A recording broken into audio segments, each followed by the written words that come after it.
Tick tock, time to rock. Yo, I'm sorry, I got distracted. I was about to go on a rant and a tirade, but then I glanced. So I gotta stop glancing over at the comments in the chat because they always derail my epic intro. But so we have yo Dave Wood, where you at? Where you at? And then we have yo hiding boy, yo hiding. So we got all sorts of awesome stuff like this. But anyway, we got Saajid. If Saajid actually joins, I'd be impressed. I'd be impressed too, everyone. I don't think it'll happen. I don't think it'll ever happen. And I'm fine with that.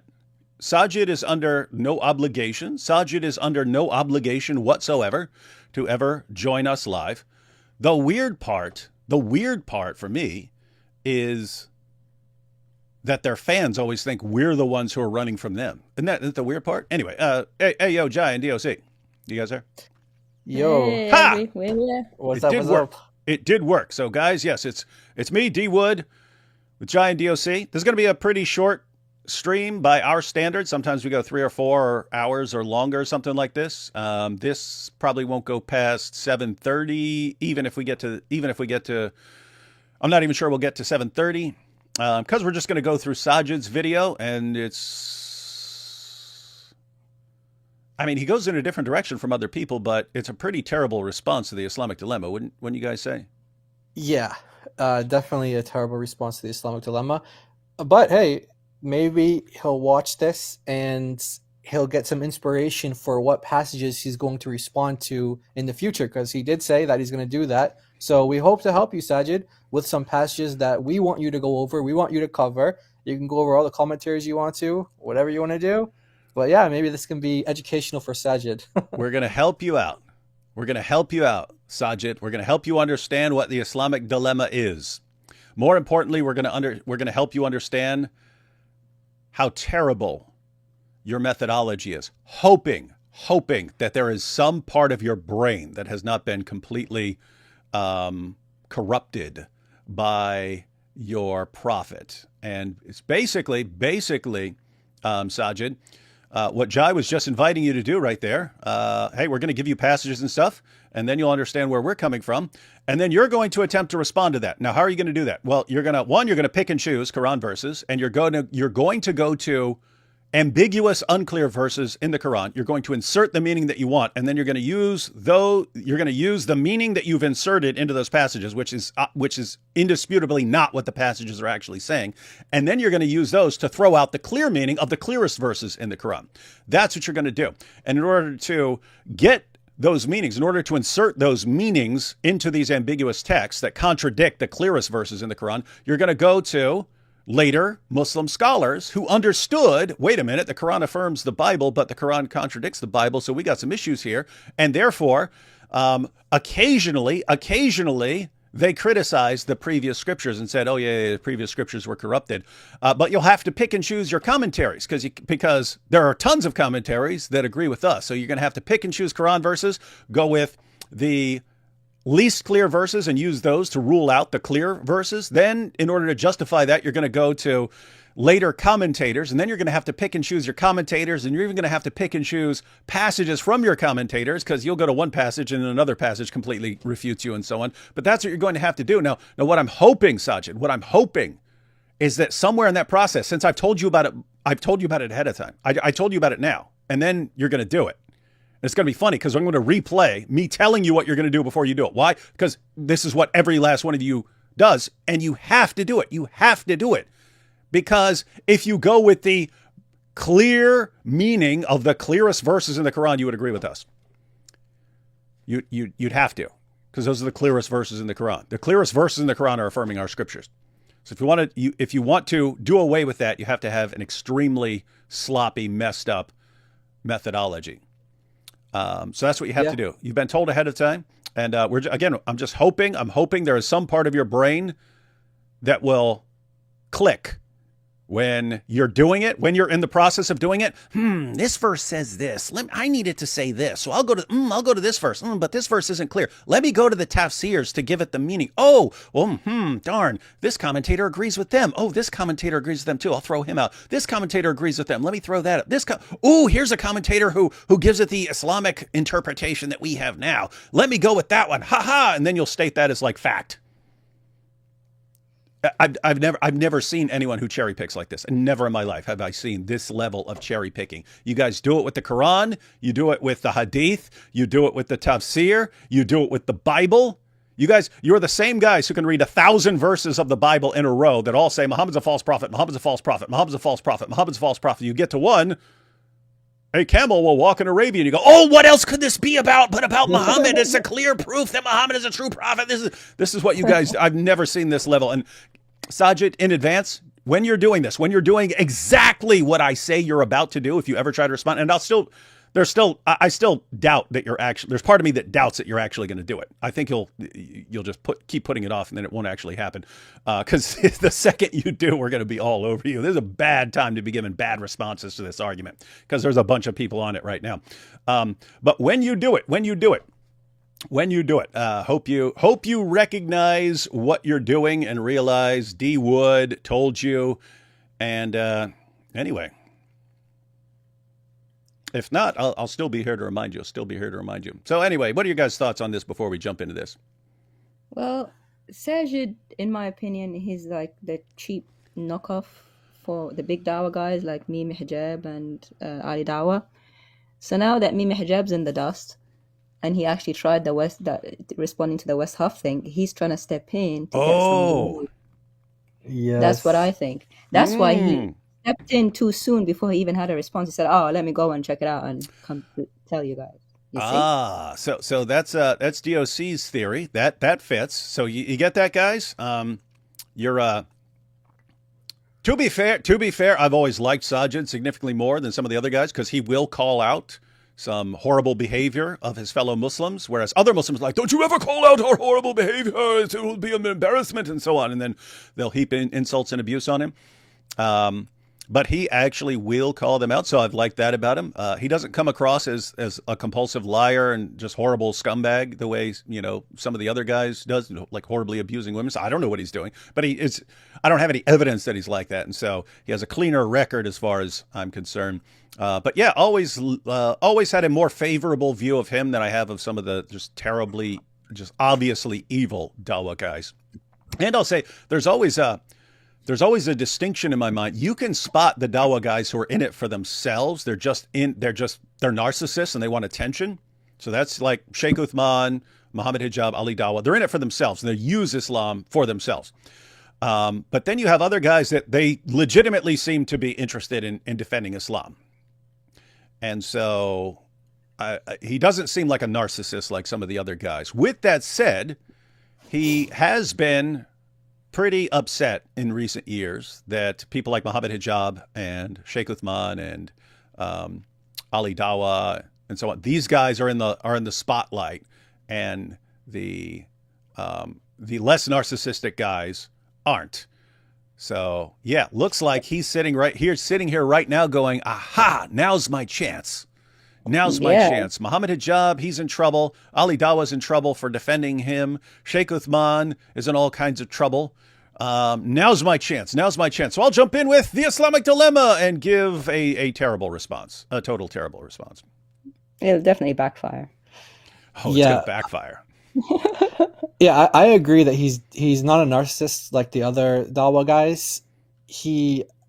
However, well, we'll get into, I guess, the video, and kind of this will kind of uncover itself. But he does have his own Dawa flaws. But that's with all Dawa guys.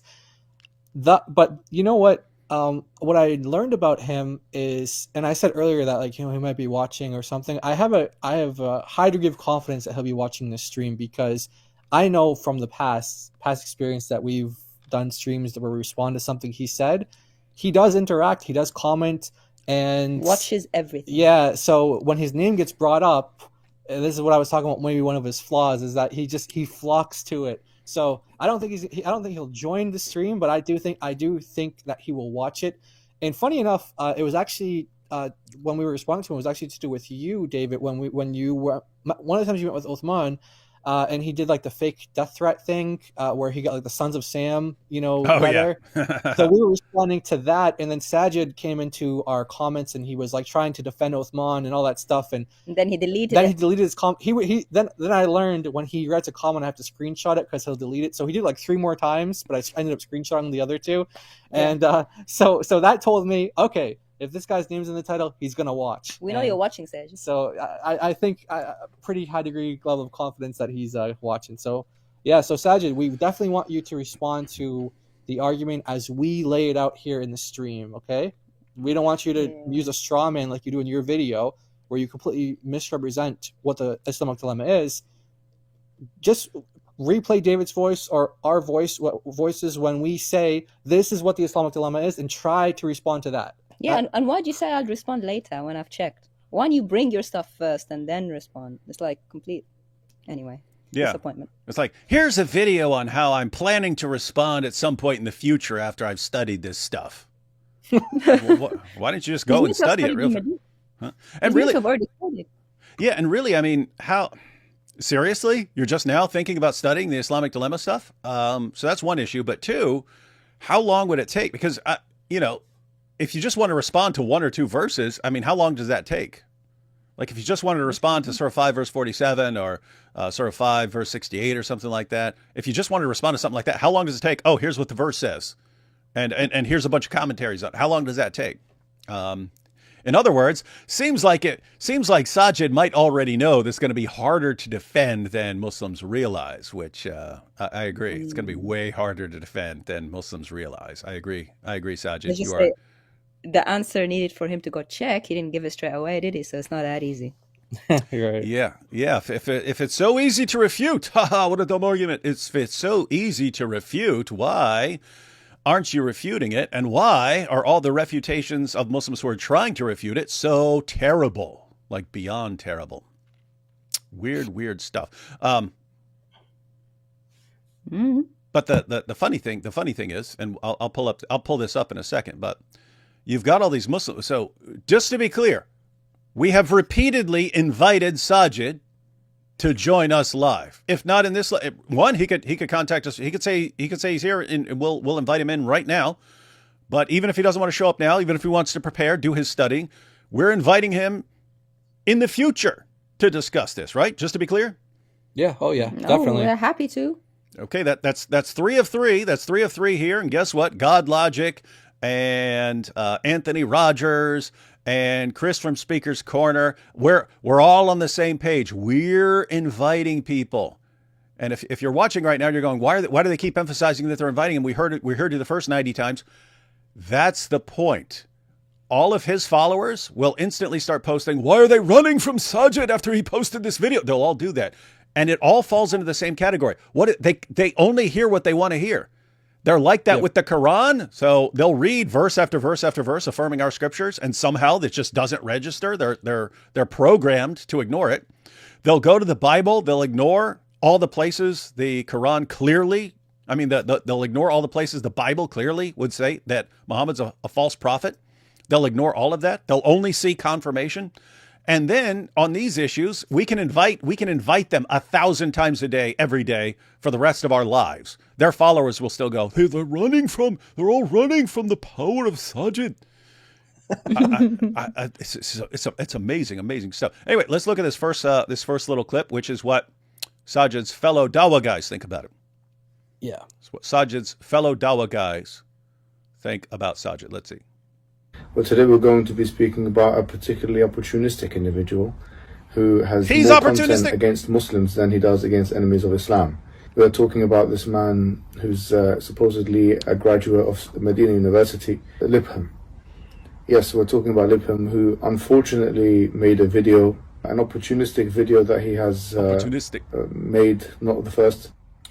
Somebody sent me a video of Brother Saajid. Hey, I just have to point out the irony of Muhammad Hijab saying that someone else is opportunistic. And think about it. What's he actually talking about here?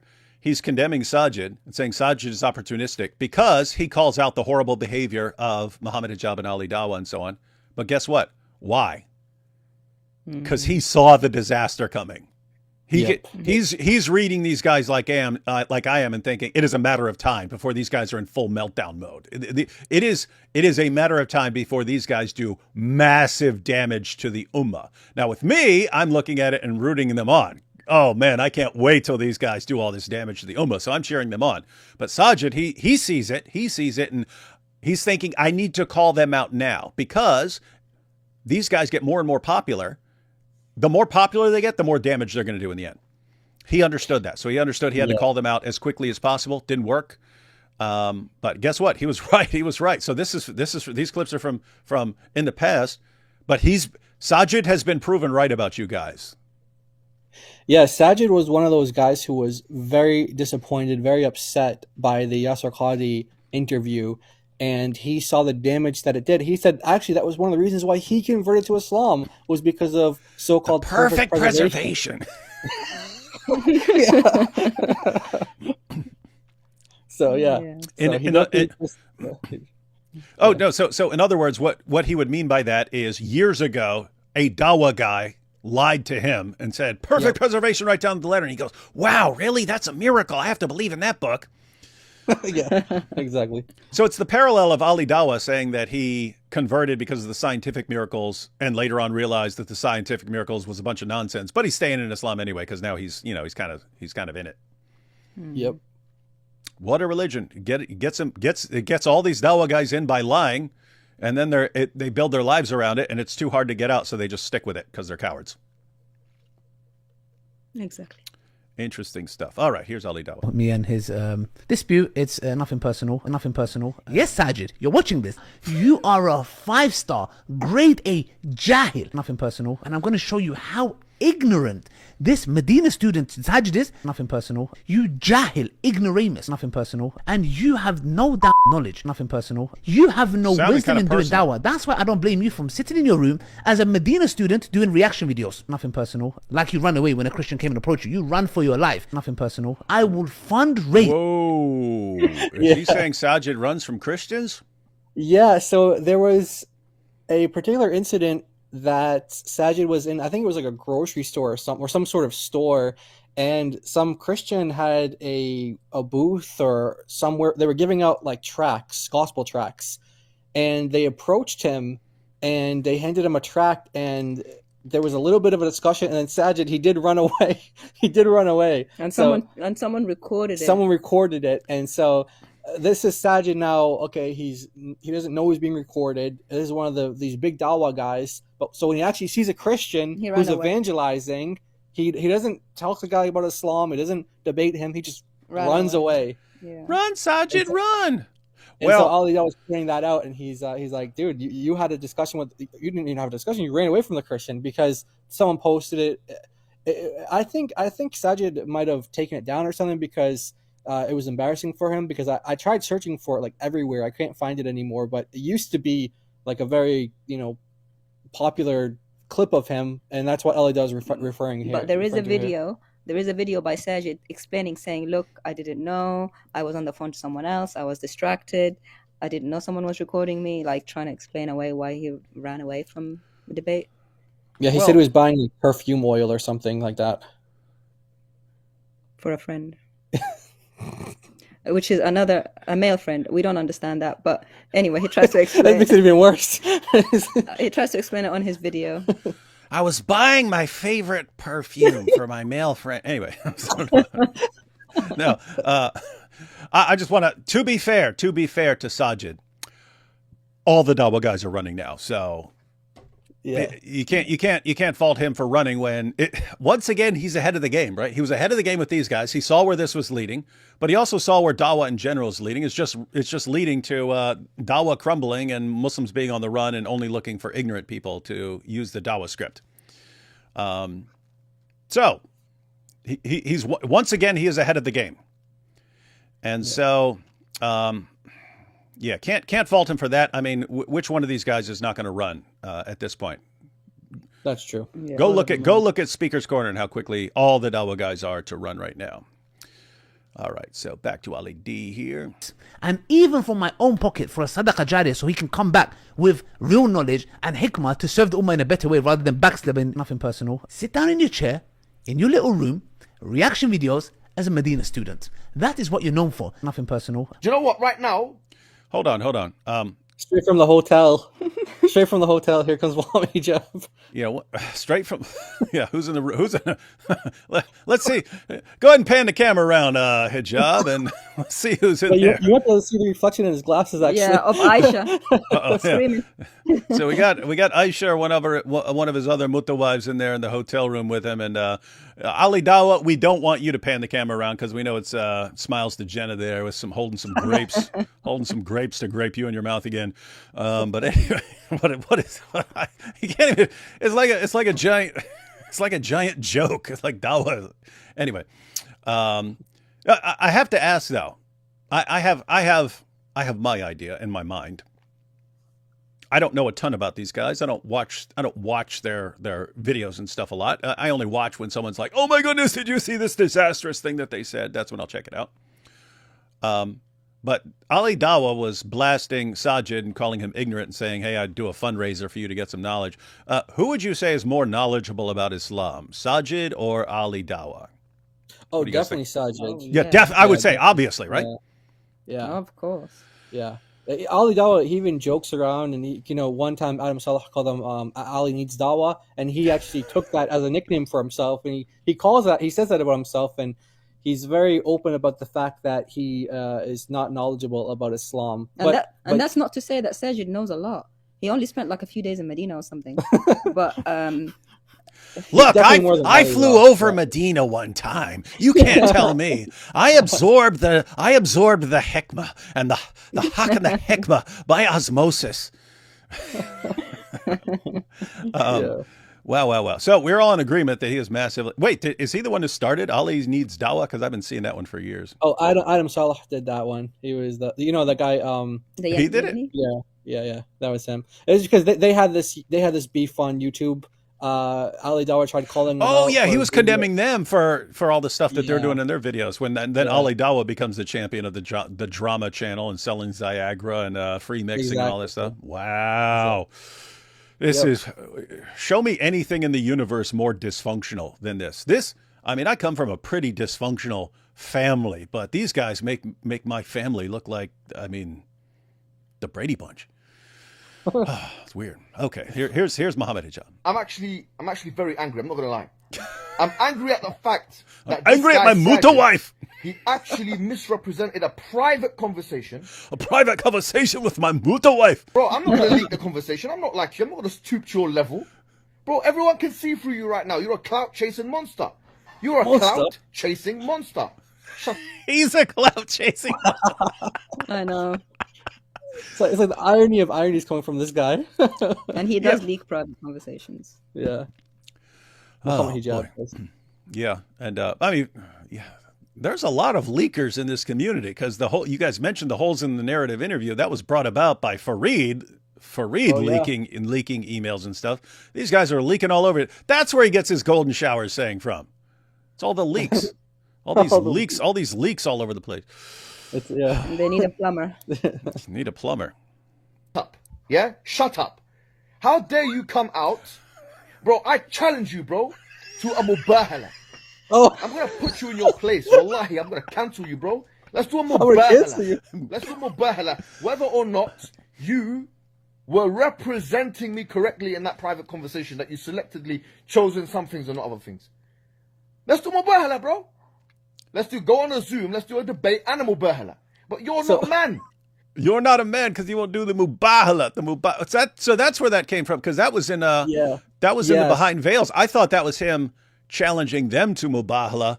So it turns out they were just playing that clip to show that he is quick to call for mubahala, which raises the question why, when there's this woman saying, "Hey, this is my ex-husband here, and here's how he treated me, and I challenge him to mubahala," he runs and hides like Saajid at the supermarket from a Christian.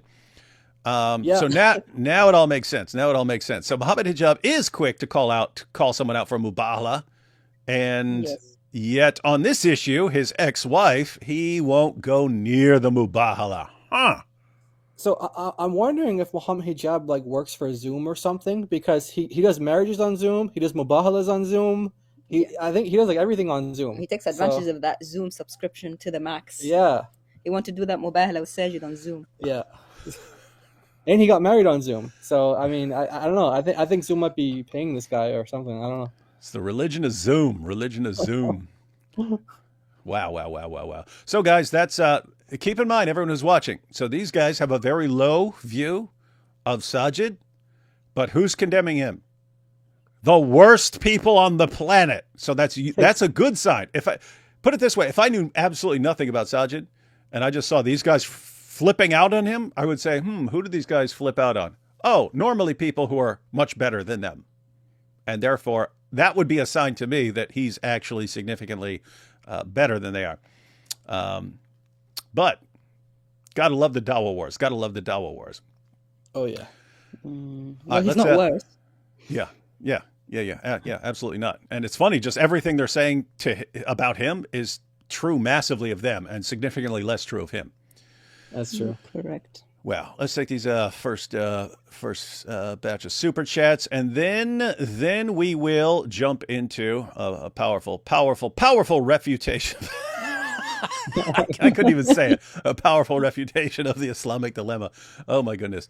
Oh, these are good days. These are good days. I've said before, it's always like for years in my mind, I was always like, okay, I've never seen a good response to this, but maybe there's one coming. And eventually we'll get to someone who gives an awesome response. And the more they respond, the more I'm convinced this is as airtight as anything gets. Ape should challenge Jake Shields to Mubahala. That'd be a good one. Because Jake Shields definitely ain't going to debate. He might go for that. Is the stream going to be in English or Screaming Goat? We try to do both, but we're going to stick to English today. We'll put subtitles. Indeed. Is it easier to debate Muslims or atheists? What do you guys think? When you say easier, I mean, it's like depends what you mean by that. Like as Christians, we have this desire to see these people saved, whether they're Muslims, whether they're atheists or whatever, Hindus, whatever they are, we want to see them saved. So if you have the desire to talk to, let's say, Muslims, then you want to study up, and it might be easier for you when you study it or talk to them. But it depends on the person. Like if they're studied about atheism, then it's going to be easier for them. If they're studied about Islam, or if they know both pretty well, then you can do both pretty well. So the goal is the same, though. You want them to ultimately repent and to believe in Jesus. But and a lot of times debates are very helpful in that. Actually, debates are usually a tool that God can use to draw people to himself and show people that their need for him. So it depends. I would just say it depends on the person. Yeah. This isn't true of all Muslim debaters or all atheist debaters or something like that. But I would say, sort of proportionally, atheists on average are going to be more intelligent than Dawa guys. Like atheist debaters, on average, are going to be more intelligent than Dawa guys and are going to have more intelligent arguments. However, the Dawa guys will have been focusing significantly more on rhetoric than the atheists. So even though they're giving less intelligent, worse arguments, they can sound more compelling to an audience. And so it's just, I would say they have different advantages. Let's see. Dean Responds made a refutation vid. Will y'all debunk? We will be debunking everything that anyone puts out. I noticed that Dean Responds has posted multiple responses to the Islamic dilemma. He's been focusing on Testify's videos, and Testify has been putting out several Islamic dilemma videos. But the first thing I'm probably going to do with Dean Response, I didn't watch it yet, but he titled his response video, "It took 5 of them to respond to me." And it's like, dude, it's just fun. It's just more fun with a group of people. Just more fun of a group of people laughing at your horrible arguments. But just to respond to that, I'm probably going to pick one of his videos and just do it just by myself, solo, and that way. Yeah. Okay. I mean, just to be clear, Dean, I know you have this big ego and stuff, but David didn't see the video before we went live. Testify didn't even know what video we were responding to. We had to tell him what video we were responding to right 5 minutes before we went live. Daughter of Christ, she didn't even know she didn't watch the video. The only ones I think who watched the video was myself and Chris, because I wanted to prepare some notes for it. But more than half the people didn't even see the video. They just jumped on because they're like, yeah, let's do it. Let's just respond. It's fun. But it's not like it takes a big council of Christians to get together. Any person in that live stream could have responded to. Yeah, I only just heard what Jai said, and I checked the Arabic in 5 minutes, and then I laughed at you, Dean. If you listen, would have taken my little toe. Not 5 of us. It was just more fun. Yeah, so we will be responding to everything Dean Responds says. Why? Because he's one of the guys who's interacting with it. So all you Dawa guys out there, if you want attention, this is a good time to get some attention. It's not going to be great attention because you're going to be looking all kinds of stupid, but we'll give you some attention if you're responding to the Islamic dilemma. Hi, David. You should look into the Kashmir attack. Well, in an hour and 20 minutes, I will be live with Robert Spencer, and we will discuss that because it's This Week in Jihad. David, I was told by Jibreel that the current Dawa guys lack hikmah and need Ali Dawa's Viagra to increase it for the Ummah. That's totally true. I say that all the time. They lack hikmah. They need Viagra. Jai and DOC. Oh, hi, David. What's up? It's a game of mix and match to them, but nothing matches. Yeah, that's Dawa. Kids? Oh, it's Daniel Hakikachu. Someone mentioned kids. Oh. I can't remember what you said, but didn't you say there was a more consistent interpretation of the Quran that doesn't deny Jesus' death? Yeah, I have a video on that. It's titled something like the Quran doesn't say what Muslims think it says or something like that. But I go through it. It's a minority position. But definitely defensible. And if they want to be in line with history, I think you should go with the minority position on this.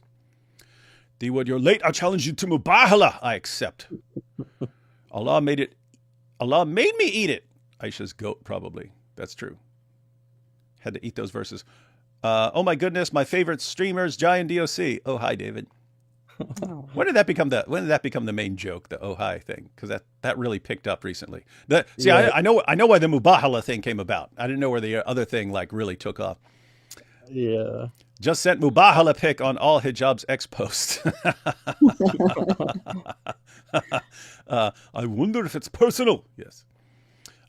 Might I get some advice? I've had many denials and counter arguments in the comments of my Islamic Dilemma 2 video and have been spending hours responding to them. Should I instead focus on studying for the project? That's up to you.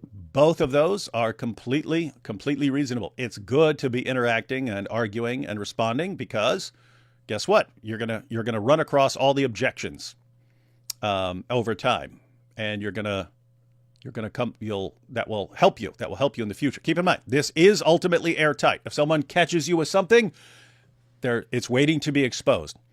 So you could respond to that, or it makes perfect sense to say, you know what, I'm gonna ignore this stuff for now and just focus on developing the argument. So either way, that is up to you. These impersonal comments are sounding awful personal. Yeah. Nothing personal, right? Nice. Yeah. Nothing personal, right, you little weakling? Nothing personal, and we're proud of that. Let's see. Saajid is just jealous about da'wah, and jealous starts with J. What group of people starts with a J? Mossad agents aren't even hiding it anymore. This is the proof. No one tell Candace Owens. She will use this. Hijab in the hotel room with Diyal Kalbi. Mojab's opportunistic, the biggest no you in his career. Then again, I think being opportunistic might be the seal of the prophet. Zainab and all. You see the giant mole of opportunity, the proof. These are all good points. We need to come up with the Christian equivalent of a mubahala, and it better sound cool and scary. Mubahala does sound kind of cool. Mojab will challenge Allah to mubahala before he accepts Aisha's. That's true. Where is dog logic? They call him that because Muhammad's scared of the black dog. That's funny. You know what's really funny is that God Logic started calling his dog, like his actual dog Logic. Because that's funny. Yeah, that's so funny. he kind of turned it around on them. Yeah. I just call mine Muhammad. In all seriousness, it's very hard to take the Dawa clan seriously. Yep, I am praying for their salvation in Christ Jesus, also praying for Aisha's salvation. Yes, that's good. Which Dawa guy's conversion to Jesus would be more impactful? What do you guys think? Impactful. Oh wow, that's a good question. Andrew Tate. Then we'd have the top G on our side. Man. Sneeko. So- What about Sneeko? Yeah, I'd have to pick a Muslim who really, really, really takes Islam seriously, and then like if he gets saved, he would like take the Lord seriously, you know. But like I think Ali Dawa or Muhammad Hijab, even though they're very popular, I don't think that they take Islam that seriously. I wouldn't take them seriously if they Yeah. said tomorrow, hey, you know, I've after years of careful consideration, I've concluded that Christianity is true. I would think it's a grift. I would not trust them. It would take some time, you know, like kind of like a Paul's conversion. It would take some time. They need to build some trust.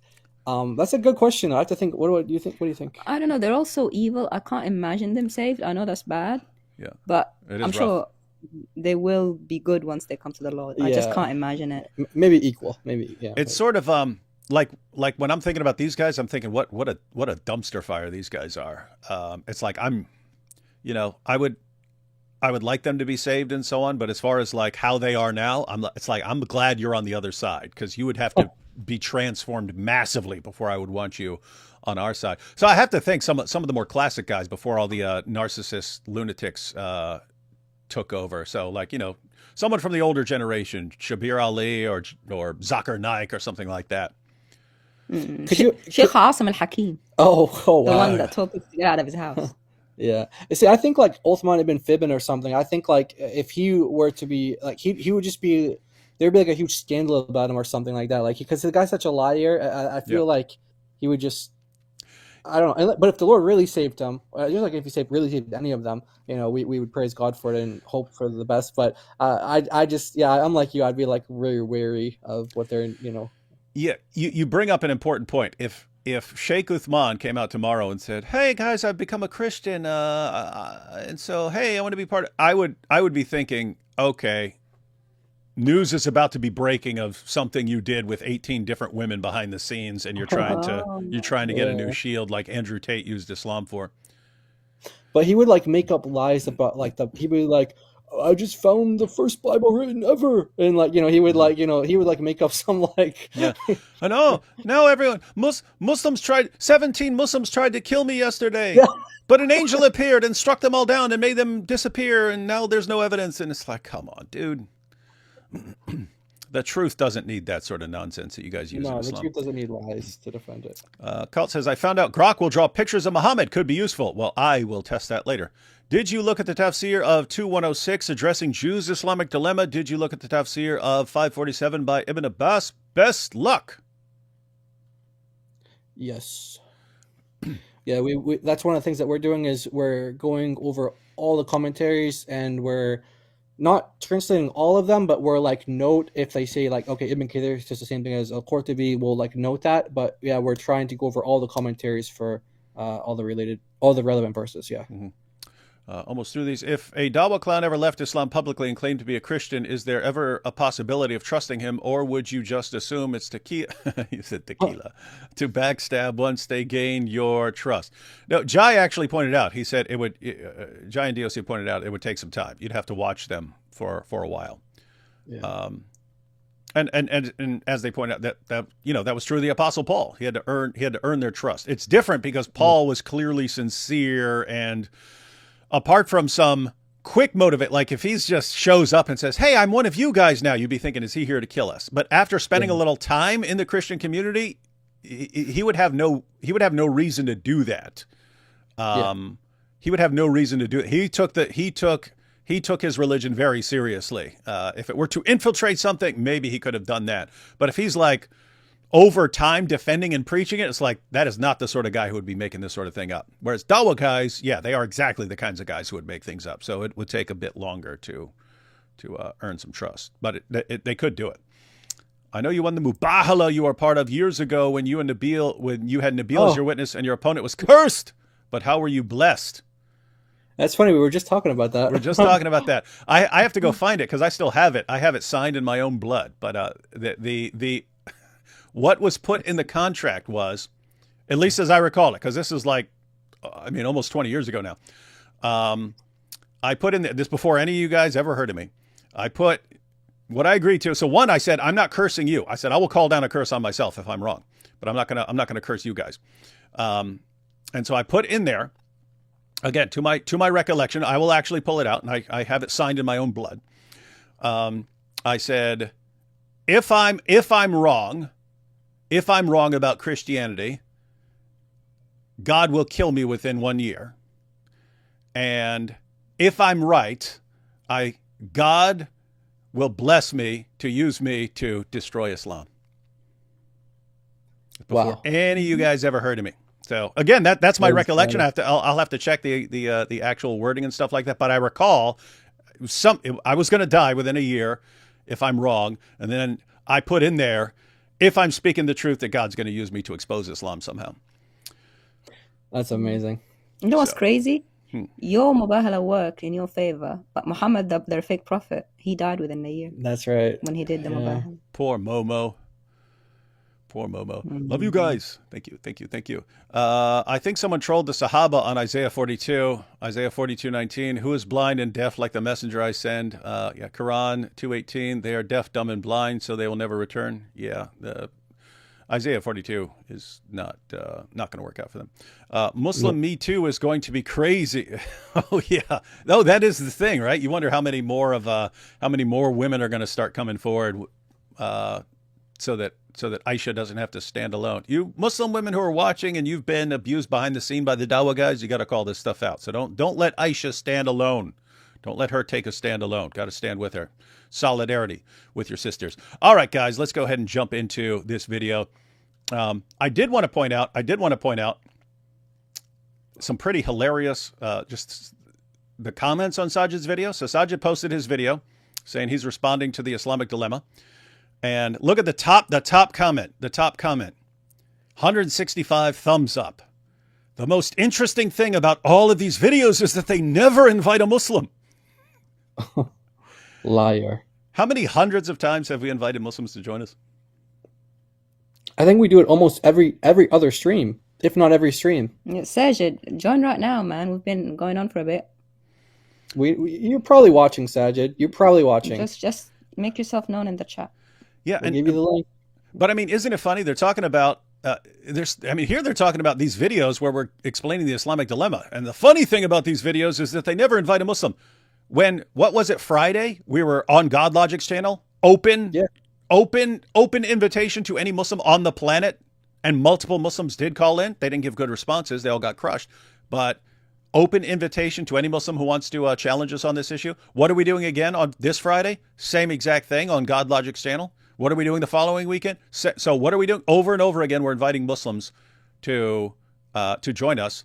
And then this is a comment on Saajid's channel. Saajid has always been invited to join us. Fareed has always been invited to join us. Ali Dawah, Muhammad Hijab, any of these guys who want to discuss the Islamic dilemma, open invitation. Somehow these guys all like it. They all give the thumbs up. This becomes the top comment. They're scared. They're running. They would never invite a Muslim. Bunch of lying cowards, man. Bunch of lying cowards. It's like they want to run, but then they want the reputation like everyone's running from them. It's pathetic, guys. It's absolutely pathetic. But it reminds me of like Zakir Naik back in the day. He did 2 debates with 2 people that weren't Christian debaters. And then every Christian debater on the planet challenged him to debate. He backed down from all of them and said, "You're not worthy to debate me." But all his fans think they're all running when they're all challenging him. And you got the same thing now somehow. It's amazing. So anyway, I responded to this, and I said, "What planet do you live on? We constantly invite Muslims to join us to discuss and debate this. In fact, I'll say it here tonight at 6 p.m. We'll be going through Saajid's video. Open invitation. Saajid is welcome to discuss this with us live. On Friday, 5 p.m., we'll be live on God Logic's channel, where any Muslim on the planet can join us and respond, including you. So the question is, why are you lying? And why do you get so many likes when you lie? Does it make you feel better to think we're the ones who are scared and not your Dawah heroes? Seems like pretty correct response. And then Yeah. this guy actually responded. He says, "Sure, mate, we'll come by to channels that eat our sacred texts. We interact with adults, not children. You'll never come to our streams where it's blasphemy free." Blasphemy free. Isn't all you guys do whine about the Trinity, mock the Trinity like 24/7? And who is this even? I've never even heard of you before on your streams. What are you talking about? Yeah. So they complain about us not inviting people, and then when we invite them, like, why do we go to your channel? Why would we go to your channel? You just complained, and there's 165 of you. This guy's probably one of those 165 who like to comment, and then they ask us, why would we go to your channel after we invite them? How does that make any sense? Did we eat anything during God Logic? No. Nope. But notice the admission here. He's not denying that we invite him. He's saying, "Oh, but yeah, when you invite us, we're not going to listen to you." Okay, so you guys claim that we don't invite you, and yet we do invite you. And then when we say, "What are you talking about? We do invite you," you say, "Oh, but you're bad." And but I mean, think about this. They eat our sacred texts. You're not nice with our sacred texts. We're not nice with your sacred texts that call us the worst of creatures and order you to violently subjugate us and that lie about us and say false things about us. We're not respectful enough of those texts. Yeah, and by the way, the Quran's full of blasphemy about Jesus, about the Trinity. So the Quran's full of blasphemy. So by his logic, we shouldn't even deal with Muslims at all. Yeah, but if Muslims never misbehaved, you wouldn't be eating it, because you only eat it when they do something bad, like call out people's wives and families and that. Yeah, and why don't you point that out? We are Guraba. Why did we eat the Quran? Because Muhammad Hijab sent his followers after people's wives. He said, we're not going after the critics of Islam anymore. We're going after their wives. And I said, "No, you're not. I will eat your book." And when you guys are coming at us like that, give me that same decision in 100 parallel universes. 100 times out of 100 times, D Wood will make you stop that. And if I have to eat your book, that is exactly what I will do every single time. We don't care about your book. Your book is garbage. The only reason we're respectful at all is if we respect the person. But when the person is saying, I will do all these things to your wives, okay, then respect just went out the window. And all we're left is our contempt for your book. But apart from that, we interact with adults, not children. What is he calling childish behavior and adult-like behavior? So disrespecting sacred text. So being disrespectful with sacred text, eating sacred texts, and so on. Okay, what did Muhammad do when he conquered Mecca and took the Kaaba? He went around stabbing the idols of the pagans, poking out their eyes and stuff with a stick. So according to this guy, that's childish behavior. And so it's not adult-like behavior, because keep in mind, Muhammad doesn't have to do that. He can just quietly remove those things. He doesn't have to go stabbing their eyes out and insulting them like that and degrading them. And yet he did. So childish behavior. Congratulations, we are Gareba. You're an ex-Muslim now. You just insulted your fake prophet. Yeah, and what is a child in Islam anyway? We're all over 9 years old, so 9-year-olds are adults. Everybody's an adult. Yeah, ask Daniel. Ask your buddy Daniel, who's a child in Islam. If there are signs in that 3-year-old. Yeah. Oh yeah. If there's signs. If she smiles at you, that means yes. Yeah. She smiles. It's in her eyes. And apart from that, remember how Abu Bakr, the first of the rightly guided caliphs, Muhammad's father-in-law, closest companion, remember what he said to one of the polytheists? Close your kids' ears right now. Kids, close your ears. Kids, close your ears. Kids, close your ears. You've been warned. He was talking to one of the polytheists, and he said, "Go suck Allot's clitoris." So Allot was a pagan goddess that this guy believed in. Abu Bakr said, "Go perform oral sex on your goddess." Now, that's the amazing thing. If we said, "Hey, ya Muslim, go give Allah a BJ," you guys would like, "Oh, you will never talk to this person again. This sort of behavior is so un-Islamic." On what planet?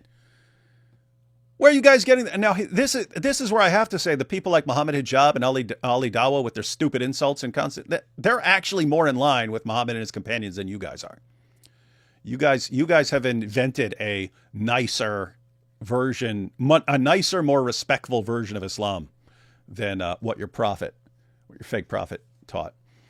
Anyway, so that's the great irony in all of this. So even though we're the ones constantly inviting these guys on for discussion, we're somehow the ones who are running And even though their prophet goes around completely degrading and insulting other people's religious beliefs, stabbing their idols and so on, poking their eyes out with a stick, that's childish behavior that would be childish behavior for us, but it's okay for his prophet. And we see how his prophet's companions acted, and he was rightly guided. Abu Bakr was rightly guided. Weird stuff. All right, I want to jump into this video, but I did see a comment from Chris from Speaker's Corner. Oh, yeah. There's one right here. 18 Ministries said, wasn't last week's prompt chapter 5? No, I didn't give a prompt last week because I was traveling for part of it, and then I was like, oh, Easter, people are doing all this stuff for Easter, so I didn't post anything. If you read chapter 5, you're fine. You're fine. You're totally fine. It's good. That's the most important chapter for the Islamic dilemma. So if you're ahead, then go ahead and just go back through the passages because they're going to come up a lot. Chris at Speaker's Corner said, Dean responds. Hey, by the way, Chris, you could just jump in if you want. If you're bored, you could just jump in. We're about to check out this video. And, we got to jump into it because we don't have long. Dean responds said in his response to our live stream covering his video that I'm not interested in formally debating the Islamic dilemma. 10 out of 10 best response ever. Yeah, shocker. Wow. Wait a minute. That's the guy who's challenging us to debate. He's sending me and AP debate challenges with him and his partner, but he doesn't want to debate this issue. Isn't it interesting? Oh, this is such a weak argument. This is such a dumb argument. Can't believe no one takes this argument seriously. Okay, well, let's debate it. Prove us wrong. No, I will never do that. Not interested. I tell you what, didn't respond. Do a 2-on-2, you and Saajid with a couple of No, us. they had one with Orthodox Muslim versus AP and David. So they already wasn't this one of your titles that you offered to them? You know, because you gave us a third title for a debate. And this was it, the Islamic dilemma. So now, is this him declining your offer? Is that what this is? I agreed to a batch of 3 debates. And the third one was the Islamic dilemma, right? Yep. Mm-hmm. So, and he's saying he won't debate that. So, Wow. We'll find someone who will. Or, better luck next time. Mojab can't accept mishaps Mubahala because he has a By Al-Kalbi perfume. You see, he is not afraid, just gay. This is very rude, guys. You don't know what he's into. He seems to be into varieties of women. Although I have to, given his comments about golden showers and all that other creepy stuff and gimp this and gimp that, I'm guessing there's a really creepy side. And that's probably why he has to discredit this Aisha so much, because he didn't want details coming out. I'm reading the Quran for the ID project, and it's annoying how many translations are in fake KJV English or water it down. Is there any that does neither? Oh, yeah. I have a question for you guys. Is the Quran like that in Arabic? Is it like in Arabic? Is it like old English sounds to us? Is it like... So the way Arabic is just as a language, it's like you have like a standard language that's written and that you write, but it's not spoken. It's not spoken like on a daily basis. It's called like diglossia. That's what they call it in linguistics. But so there's like a spoken language. This is why you can have like people like Muhammad Hijab who can speak like Egyptian Arabic, but they're Quranic Arabic or they're it's like really bad. You can have that situation where like someone might be really good at speaking like their family dialect, their local language, but when it comes to reading text or something, they might have zero education in that. So just as a default in Arabic, when a text is written, it sounds different than how you talk anyway. But it's not like incomprehensible because you grow up like cartoons are in this language. Like you grow up hearing this, so you're not like, it's not like hearing like King James English, right? So, yeah, it's a bit more formal, like I guess Shakespearean level, but if you read Shakespeare, if you know English, you can still understand it. If you have a good education in Arabic, though, there's no issues at all. Yeah, but if you have a bad education, like Mim Hijab, where you just hear Arabic from your family. What do you mean? His dad literally owns a school.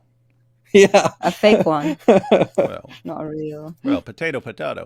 All right, we got some more. We got some more super chats, but we do got to jump into this video because I have another show here pretty soon. So let's go ahead and jump into this. This is Saajid's Islamic Dilemma video, Islamic Dilemma response video. So one thing that many Christian debaters and apologists have been pushing for some time now is something that they call the Islamic dilemma. Okay, And got that recently right. it's being promoted even more because, as we can see Yes. here, Yes, he's right. Wes Huff dropped the so-called Islamic dilemma on Piers Morgan. So I personally have never addressed the so-called dilemma, but apparently there are Christians who are thinking that, I mean, this is the ultimate argument against Islam. So I was There are many ultimate arguments against Islam, but yeah, this is top tier, top drawer, Saajid. This is top drawer right here. You know, I'm glad he has picked that up. Yes, the Islamic dilemma is spreading, and that's great. I told you he watches. That's exactly what we want to hear. And so, yes, let me translate all that for everyone. Going with DOC's theory from earlier that he's seeing some blood in the water, and this is his chance. This is his chance, and it's not the same way a narcissist would do it. When a narcissist sees someone else falling, it's aha! Now I have a chance to one up this other person and get more attention for myself. With Saajid, it's kind of a better motive. It's these guys are horrible. I knew this was going to end in disaster, and here's my chance to get attention on someone like me rather than someone like them. It's not a narcissist. It's more like I'm concerned about Islam, and I think I'm a better representative of Islam than these clowns are. And so with that, he says, "Oh, look, Wes Huff, they're spreading this all over the place. Don't worry, I'll save you guys." This is every Dawa guy, by the way, the narcissist and the non-narcissist. Every Dawa guy is, hey, you're all terrified right now. You're all worried that your children are going to apostatize and so on. Don't worry, I'll save you. And that's how you become popular in the Dawa community. Present yourself as the savior who is going to rescue their kids. Yeah, and by the way, he did this clickbait thing because he put like Wes Huff and all this guy. Obviously, he doesn't play anything from Wes Huff in this video.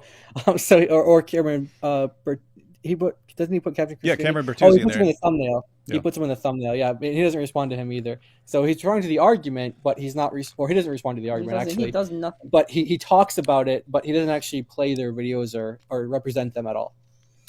But in the future, I will. listening to some of what they had to say, and I was finding it interesting for many different reasons. And particularly, I was really enjoying looking up the different verses of the Quran that they were quoting. You're looking up these verses that they're quoting?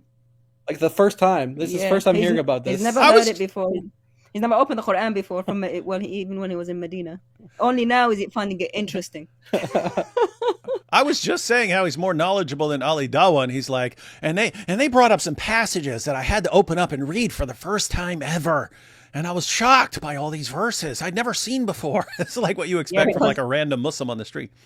Because the books in the background are just for decoration. He never checked them before. Now that we're bringing it up, now he's finding it interesting. Yeah, like we're talking about like chapter 2 verse 2, chapter 2 verse 4, verse 5. I never made it past Surah Al-Fatiha, but now they're actually telling me to go to Surah 2.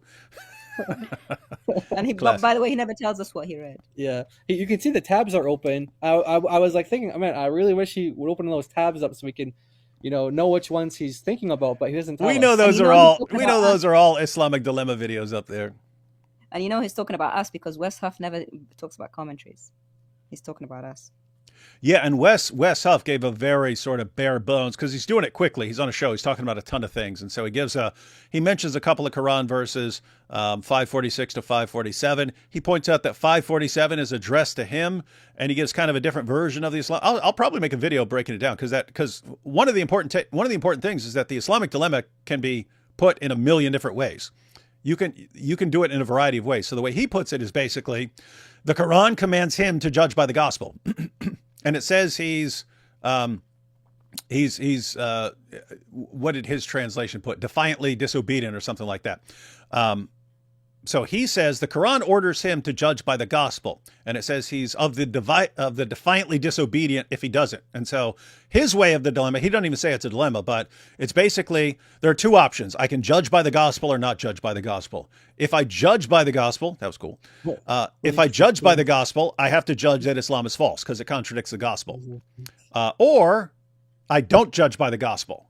But if I don't judge by the gospel, then I'm going to hell according to Islam. So I don't want to go to hell, therefore I have to judge by the gospel, but if I judge by the gospel, Islam is false. So either way you go. Doesn't work out very much. But anyway, so.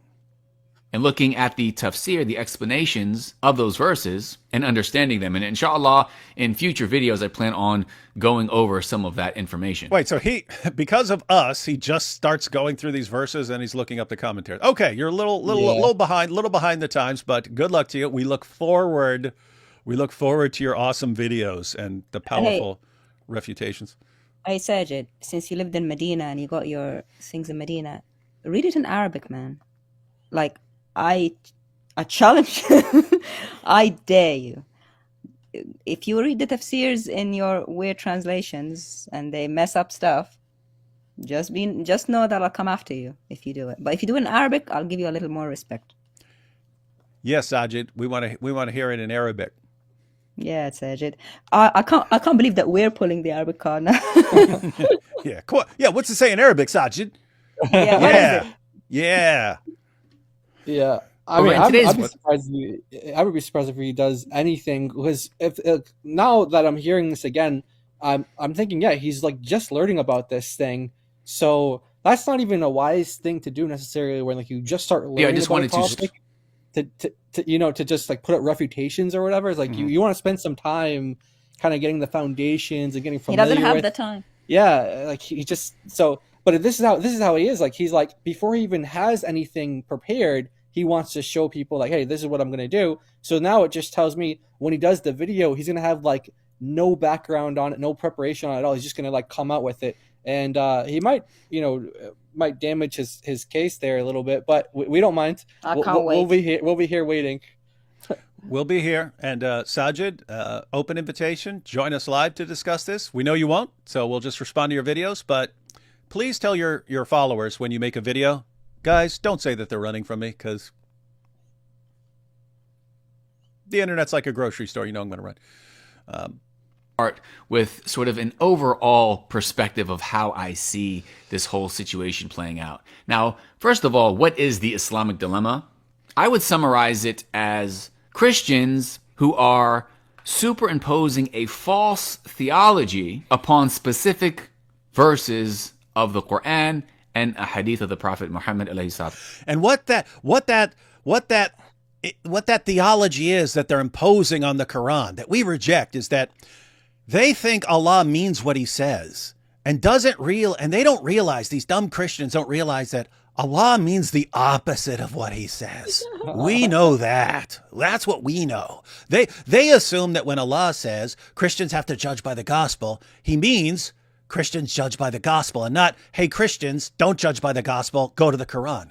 And when he says that the Jews don't need Muhammad because they have the Torah and that's what they're supposed to judge by, that's Allah's way of saying the Torah's been corrupted, ignore it, just go to Muhammad. He just says the opposite. And they're imposing their Christian view where God means what he says.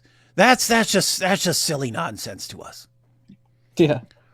So maybe Saajid really doesn't know what the Islamic dilemma is. So let's just give him the ultimate benefit of the doubt and let's explain to him what exactly is the Islamic We dilemma. don't use theology. We use logic. There's no theology here. Yeah. We're not importing any theology at all. We're looking, here's what your God says. Your God claims to be clear, and here's what he says. And what he says is, and he says this dozens of times in all kinds of different ways, he says he's affirming our scriptures, confirming our scriptures, commanding us to judge by our scriptures, saying we have no ground to stand upon unless we stand fast by our scriptures, saying we're reading our scriptures, saying that if Allah even tells him that if he doubts his revelations, he needs to come to us to verify that it lines up with our scriptures. He says this in all these different ways. All our theology is just, okay, we think he means what he says, and so you should take it seriously. And they go, no, how dare you tell us to take it seriously? What's wrong with you Christians?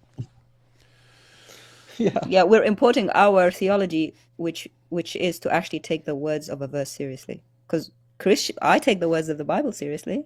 Yeah, and that's about it in terms of presuppositions that we have. Is just we're like, because by the way, we could say, like, let's say if a Muslim quotes 279, which Saajid probably will quote 279 if we had to guess. Okay, we could just say, hey, yeah, there's a contradiction in the Quran there, but we're actually doing the patchwork for you guys and be like, no, there's not a contradiction here. here's why, and here's what the commentaries say. So if we wanted to just say, hey, the Quran contradicts itself, some places it says that the Bible is inspired, preserved, and authoritative, and then other places it contradicts that idea. We don't have a problem saying that if that's what the Quran taught, but we genuinely do not believe the Quran teaches that. We genuinely believe that the Quran teaches that the Bible is inspired. The Torah, the Zabur, the Psalms, the Injil, the Gospel is inspired, preserved, intact, and authoritative, and to be judged by. We believe that's literally what the Quran teaches. Okay, so we don't have a problem putting out contradictions in the Quran. We've done plenty of streams where we put out contradictions in the Quran. This is not something we find contradictory in the Quran, though. So Saajid, represent the Islamic dilemma accurately. That's what the Islamic dilemma is. Very short and concise, but that's what it is. And it's not anything about importing in foreign theology into the Quran and then misrepresenting what the Quran says. Yeah, if we had the Islamic theology wrong, how come your commentaries and tafsirs agree with us, with what we're saying?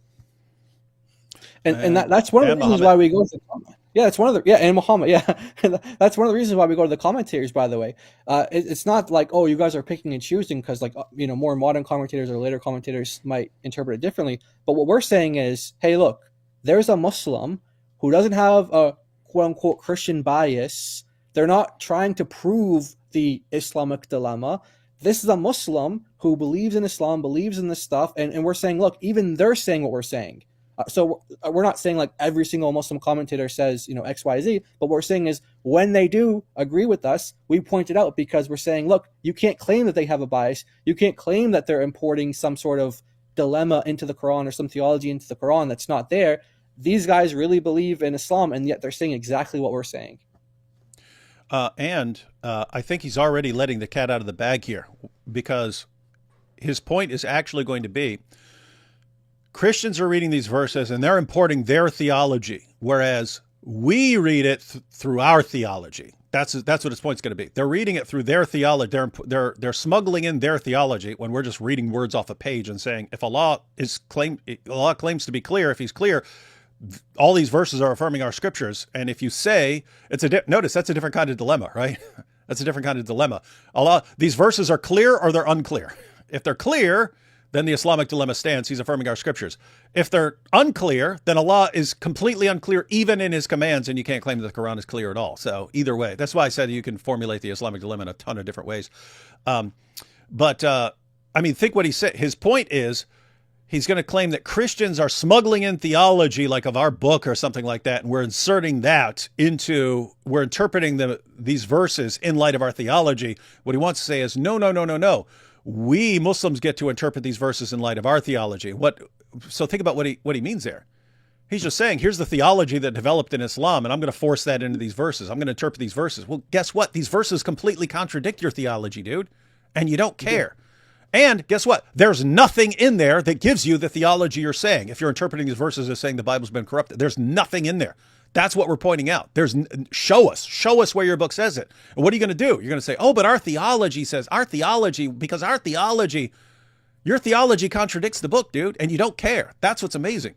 You have a religion of man, not according to me, according to your own religion, according to your own book. You're listening to later guys who invented things as they needed, and they completely contradict Allah and Muhammad, and you just don't care. Why? Because you have a man-centered religion. This ain't Islam, dude. You're a mushrik. You are one giant mushrik, dude. But don't feel too bad. So we're all the Dawah guys.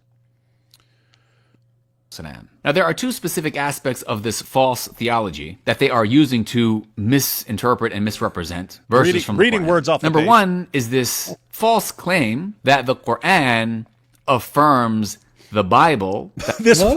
This false theology. What does Allah say? I confirm boy. what you have. I confirm what you have. I confirm what you have. Christians are reading. Christian. I want to Jews show you and Christian- something. Oh my goodness. We want to show him I want to show you something here. this false theology. We counted it. The Yes? the Quran. I actually made a chart of all the verses for the Islamic dilemma, and it's coming in handy because we're going to show it to you guys now. So remember what he said: false theology that the Quran affirms the Bible. What do we have here? Every single verse in the Quran that uses the word confirm, we're in reference to the Bible, because he said this is a false theology that the Quran confirms the Bible. So it's false theology in Surah 297, Surah 3 verse 3, Surah 5 verse 46, Surah 5 verse 48, Surah 35 verse 31, Surah 46 verse 30, Surah 3 verse 50. They're all false theology. All false theology. All false theology. We even have the Arabic right there for That's, you. if you can read if it. you want it, it's there, and then English translation. So confirming what is between his hands. Then this one has Isa confirming what is between his hands. Confirming what is with you. Confirming what is with them. Okay, so This book, the Quran, is a book in the Arabic language confirming the Bible. So he said false theology is the Quran confirmed the Bible. So he just denied 18 verses, just saying we confirm. Yeah. Okay? Now show us one verse Which that says- contradicts this. which says, forget what I just said. I abrogate all the confirmation. I don't confirm. I want to see that from Muhammad or the Quran. Yes. That's so, it. There you go. Did you catch that little challenge there, Saajid? So think about this, and they're importing their false theology and thinking that the Quran is somehow confirming but they just gave you 18 verses. Oh, and by the way, and they're asking you for one that says the opposite. and by the way, go check the comment, because he said he wants to check the commentaries just to make sure we're not importing Christian theology in there. Go check the commentaries. Guess what they say? We've checked them for every single one of those. They'll say the Quran confirms it.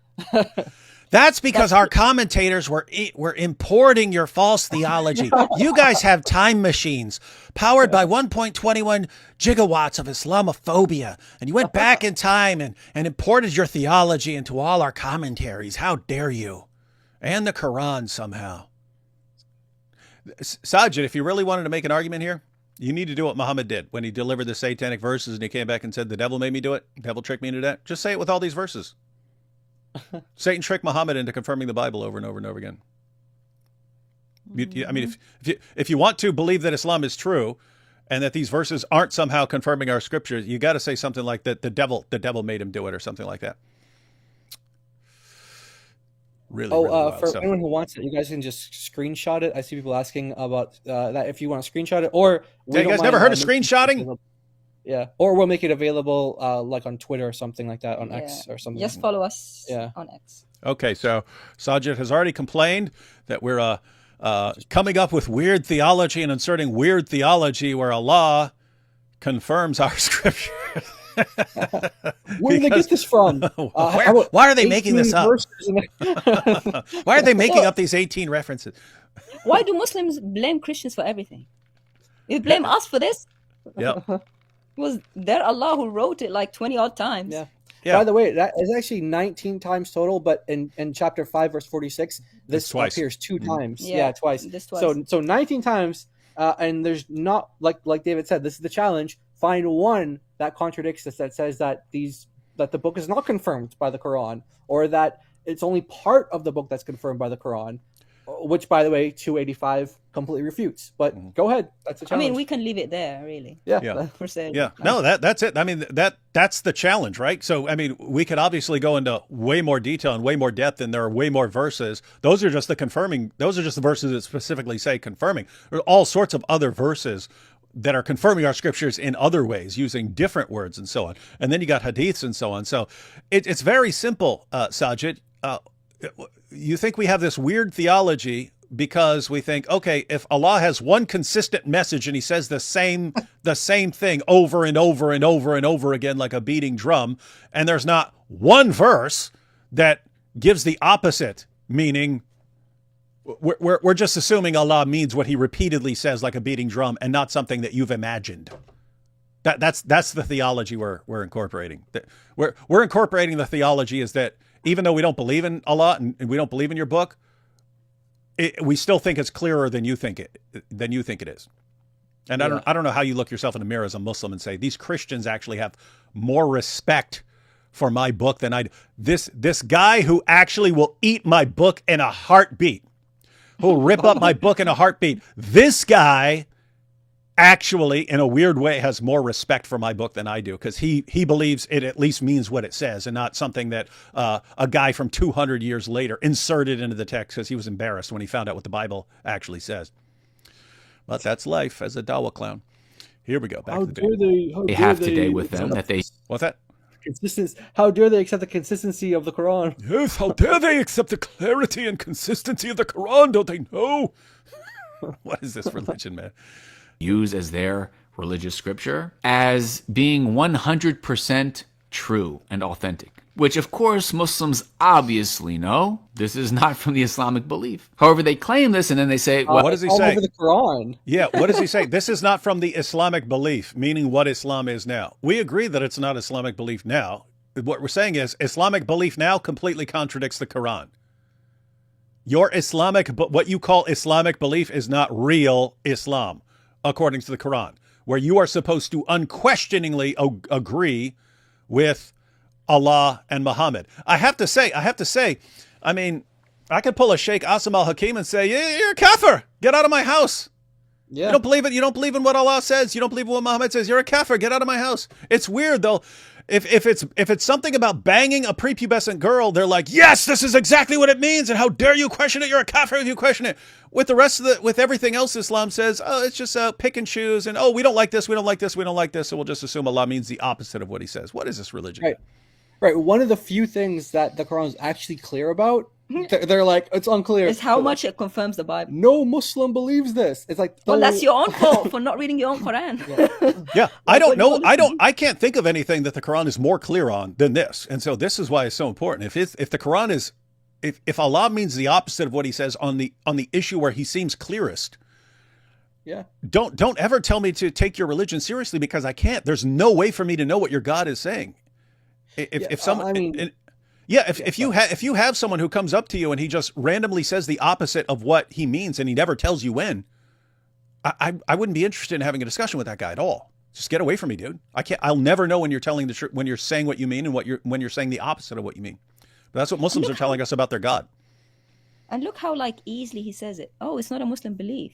Like, he's not just contradicting his God so hard. Like, Saajid. Yeah, forget it's in the Quran. It's like a Christian, Muslims don't believe it. It's like a Christian coming out to say, hey, it's not a Christian belief that Jesus died on the cross. That's what you're literally doing in Islamic terms. And you're not even like trying to twist any verse or go into any commentary or go into any crazy modern commentator or anything. You're just saying it like it's fact when it isn't. I think that, and this is just me, just because we've been reading, the Quran for the Islamic dilemma. I think that the message that the previous scriptures have been confirmed is a more clear and consistent and like beating drum sort of message than the message that there's only one God in the Quran. For sure. We're gonna have to add that up. We're gonna. Yeah. Matter of fact, we'll do this since we're coming up with a list. We'll have to add I'm things gonna up. tally that. Yeah. Yeah, just because their dawah guys have been saying Bible is corrupted for the last 50 or so years, that's your fault. Yeah. As a Muslim community, Like- that you don't go to the Quran for your theology. And I want to point out, and we have to. It's almost 7:30, so we're gonna have to get cooking on. We're gonna have to get We're gonna have to get cooking on this video. No, I mean as long as I'm done by 8, I can still jump into This Week in Jihad.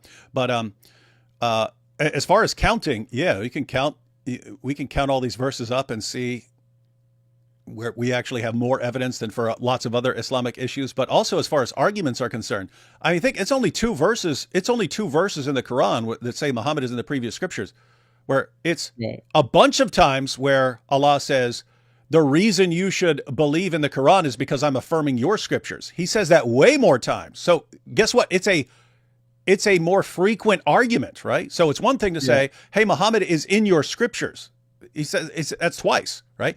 But over and over again, it's you should believe in my scriptures because I'm confirming your scriptures, which Saajid says he's not doing. These idiots think Allah's affirming their scriptures. He says you should believe in the Quran because it's affirming your scriptures. And then Saajid throws that out. Okay, so why should we believe in the Quran? If it's not affirming our scriptures, and Allah says the reason we should believe in the Quran is because it's affirming our scriptures, and you say, no, that's just Christians importing their theology into the Quran. But I mean, think about this. It's like the Quran gives that a bunch of times as a reason for believing the Quran. Even the argument from literary excellence that you should believe in the Quran because it's so great and no one can imitate it. Try to imitate it. I think it gives that argument 5 times. It says more times than that you should believe in it because it's confirming your scripture. So I want to add it up. This I may think be so, this may be the most popular argument according to the Quran itself. This may be the Quran's number one argument. The Quran is affirming your scriptures, so you should believe in the Quran, which Muslims are just trashing when they're, what? These idiots think the Quran's affirming their scriptures. What a joke, man. That was a joke. Yeah, I mean, All right. there's one verse that says like, oh, if this is not from God, then you'll find many contradictions in it. That's one verse. Mm-hmm. And like that's one verse that's supposed to prove that the Quran is from God. But like you said, there's like 70 million other verses Yep. that say that the Quran, this is confirming the book that came before. This seems to be Allah's favorite argument that Yeah. you're trashing, Saajid. You're mocking and ridiculing, and so is every Dawah guy. These idiots think that Allah's it's his favorite go-to number one argument. And isn't it funny that it's becoming our favorite number one go-to argument, right? So we're once again more in line with Allah than you are, dude. It's Allah's favorite argument, and it's our favorite argument to use against you. All right, back to this video here. There are contradictions between what the Bible teaches in comparison to what the Quran teaches. Therefore, this is an Islamic dilemma. But then when Muslims respond and say, no, Islam does not teach that the Bible is the 100% preserved word of Allah, they We move say, show us that, and you can't. on to the second false claim. Well, your prophet essentially told Jews and Christians to adhere to their religion and to follow their book. So how can That's is that a exactly false that's exactly what he says. Surah 5 verse 43, Surah 5 verse 47, Surah 5 verse 66, Surah 5 verse 68 says it over and over and over again. Somehow we're wrong about that too. they adhere to their religion and follow their book when it hasn't been preserved for them? To which Muslims respond and say, no, actually, the Prophet Muhammad, peace be upon him, he's the final messenger. He was sent for all of mankind. And the main argument he came with was that he's affirming your scriptures, which Saajid says he didn't, and therefore we have no reason to believe in him. Jews, Christians, all of humanity should follow him. All of humanity should follow the Quran. Should follow the guy. Why? He even says in Surah 2, the reason we should follow him is he's affirming our scriptures, which you deny. Exactly. This is all very common knowledge when it comes to Islamic theology. Notice he says Islamic theology, not the Quran. Yep. He brings his Islamic theology from Dawah gangs. Yeah, the Quran says twice. The Quran says twice that because Christians and Jews have the Bible, that there are certain realities, certain facts that they know just as they know their own sons. Because they have the Bible, right? Because they have the Bible. Twice the Quran says this. One time it's about the Kaaba and things like that. The other time it's about Muhammad, supposedly, his prophet and whatever else. But the Quran is saying that because you have the Bible, you can be just as certain about certain things. You can be certain about certain facts, a set of facts that the Quran, presumes, because you have the Bible, just as you can be certain about your own sons, the knowledge of your own sons, the intimate knowledge you have of your own children. You can have that level of confidence to know that this is true. Not because, part of it's corrupt and part of it's, no, because it's Allah saying He's saying, I inspired it, I preserved it, and it's authoritative. That's why. Yeah, and the Quran doesn't say go to Muhammad. It says, why did they come to you when they have the Torah, which has the judgment of Allah? Surah 5, verse 43. And in fact, the Quran instructs Muhammad to go to them, to go to the Christians and the Jews. To ask them if he yeah. doubts. So I don't know where it is that Muhammad is the last and the be-all, end-all, like you say, when your own Quran says to the Jews and Christians, go to their book. Yep. Why are you Christians inserting your theology? And by theology, I mean literacy. Actually being able to read what all these passages say. Don't you know you're just supposed to go to theology from centuries later? And yeah, what he really means is, but this isn't what the Dawah guys believe. Exactly. Saajid, once again, I'll say it again to make it perfectly clear. We're saying that your Islamic theology and your Dawah nonsense contradicts the Quran. And if you want to prove us wrong, all you have to do is chapter such and such, verse so-and-so shows that our theology is correct. That's what we're telling you. You have never been able to do and will never be able to do. So as you're making your videos in the future, just keep that in mind and prove us wrong. We'll be waiting patiently. However, rather than interpret certain verses of the Quran and a hadith of the Prophet Muhammad alayhi salatu wasalam, according to the well-known foundational Islamic theology. Did you hear that? Guys, he just admitted it. Wow. You have to interpret these verses according to our theology. Well, so our theology says the Bible's been corrupted. And therefore, when you go and read these verses where Allah says he's affirming the inspiration, preservation, and authority, you have to assume he means the opposite because of our theology. Your theology is nonsense not according to, yes, your theology is nonsense according to us. We're saying your theology is nonsense according to the Quran itself. And you just don't get it, and you just don't care. And when we point that out to you and we say, look, the Quran does not say what your theology says, he says, but we'll take my theology as true and then use that to reinterpret all these verses of the Quran to mean the opposite of what they say. And we're pointing it out to you, and you just don't care, man. Terrible Muslim. What's up? It's like saying if something is well known because our gangs have made the lie so popular, then we should read the Quran with that well known theology or understanding. That's why he's clinging. That's why he still clings to preservation, right? It's the same thing, right? Here's what I've been taught. I've been taught perfect preservation. These Yasser Qadi comes along and says, no, it hasn't been. There's all these differences in there. How dare he? Yeah, reality does not line up with what you were taught, Saajid. So Saajid, just think about this. Think about this, because you know it. You know you were taught perfect dot for dot, letter for letter, preservation of the Quran. You also know that what you were taught was wrong. Guess what? Get your mind around that you could be taught something that's wrong, that your dawah heroes could teach you something that you later found out to be false because they're compulsive liars. Get your mind around that and then say,